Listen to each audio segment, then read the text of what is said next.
Animator Don Bluth might not be as famous as Walt Disney, but nearly everyone has seen at least one of his studio's projects. His work stands out from that of other animators.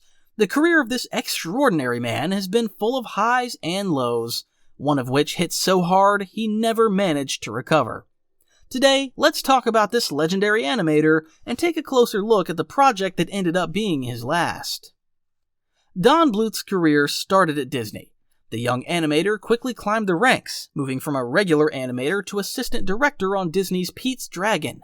While working at the studio, Don Bluth tried to change Disney's approach to animated films. At the time, Disney prioritized cutting costs wherever possible.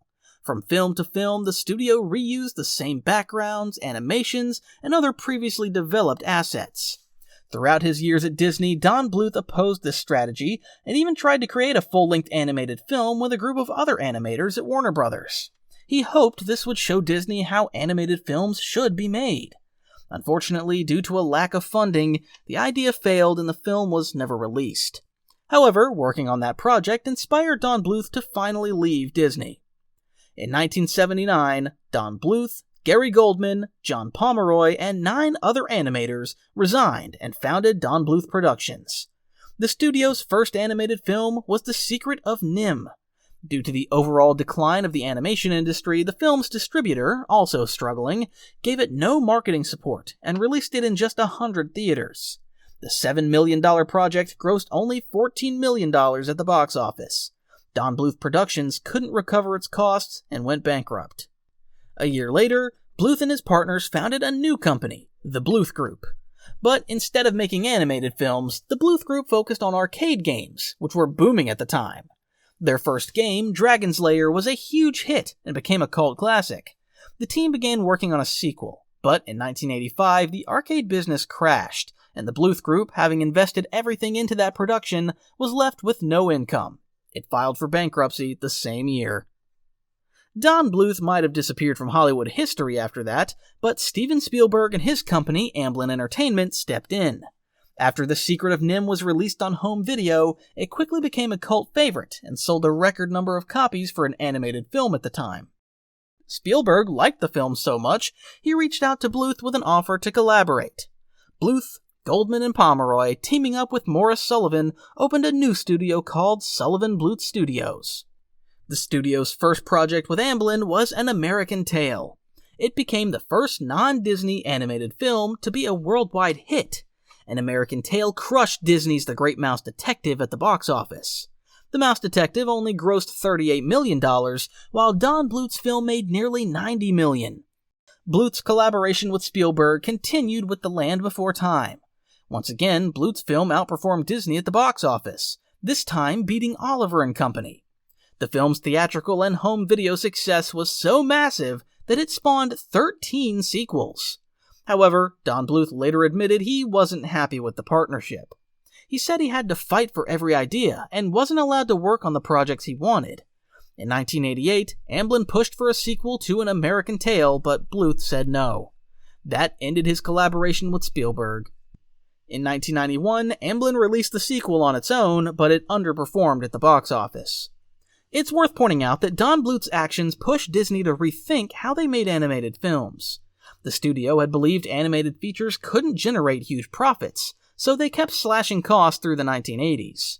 But when An American Tail knocked them off their throne, they reconsidered. The first Disney film made without reusing old assets was The Little Mermaid. It was a massive hit in 1989 and marked the start of Disney's golden decade of classic animation. As for Don Bluth, after parting ways with Spielberg, he started working on All Dogs Go to Heaven. True to form, Bluth's independent animated film got excellent reviews from critics and audiences, but struggled at the box office. His last shot at saving the studio was with Rock-a-Doodle, but the project bombed and took Sullivan Bluth Studios down with it. Bluth went bankrupt again. There was always one common thread in Don Bluth's financial failures. He tried to sign with distributors that offered the best terms, but that strategy came with a downside. While those distributors charged lower fees, they didn't provide any marketing support for his films. If even one of Bluth's independent films had become a big box office success, he could have moved to the next level, but that never happened. On top of that, Bluth Studios sold the home video rights. So while The Secret of Nim and All Dogs Go to Heaven became home video hits and earned Bluth recognition, they didn't bring in much money for his studio. After yet another Bluth studio went bankrupt, 3 of his animated films were still completed and released in theaters. However, they turned out to be the worst films of the animator's career. All of them flopped at the box office. One even won a Golden Raspberry Award. In the mid-90s, after a series of failures and bankruptcies, 20th Century Fox picked up the remains of Don Bluth's studio. However, Fox rejected all of Bluth's ideas, and instead assigned him to work on their own project, Anastasia. Anastasia became the most successful animated film in Don Bluth's career. It grossed $140 million at the box office and did great on video, selling 5 million copies in the US alone. It was the first time in the 1990s that Disney faced serious competition. Hercules, which was released the same year, grossed $240 million, despite having a budget nearly 3 times higher. Following the success of Anastasia, Don Bluth began working on 2 new animated films. One went straight to video, and the other was Titan A.E., his last film to be released in theaters. Originally, Fox had planned Titan A.E. as a live-action sci-fi movie, but after much debate over its projected budget, which was expected to exceed $100 million, the studio decided to make it an animated film, combining traditional animation with the increasingly popular 3D. For a long time, Don Bluth opposed the studio's decision and refused to work on Titan. He believed a film like that wouldn't connect with audiences. Instead, he suggested a project based on the Argonauts and their journey aboard the Argo. When that was rejected, he proposed a Dracula film. But the studio passed on that too, saying audiences wouldn't be interested. The later failures of Van Helsing and Dracula seemed to support their call, but the huge success of Hotel Transylvania proves the idea might have worked after all. Eventually, Don Bluth gave in, and along with his longtime co-director Gary Goldman, started working on Titan A.E. The studio envisioned it as the start of a new sci-fi franchise, planning to follow the film with a TV series and a video game. Titan even got a novelization and a prequel comic. But the production was chaotic. 20th Century Fox was in a hurry and rushed the animators. This affected the story. Many scenes were shortened or cut from the script entirely. The studio also struggled to find a composer.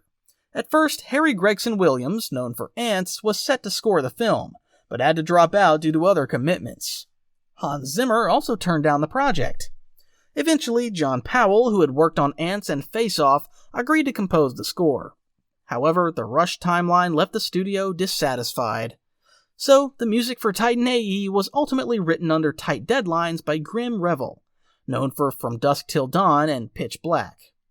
The final blow came when the studio postponed Titan A.E.'s release from 1999 to 2000.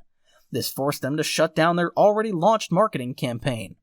Many believe the reason was competition from major releases like Pokémon, South Park, The Iron Giant, and Toy Story 2. The studio feared market saturation would bury Titan.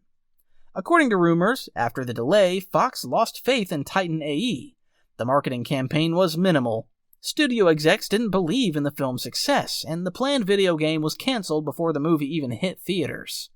With a $75 million budget, Titan A.E. grossed only $36 million worldwide. 20th Century Fox was so disappointed that it shut down its traditional animation division.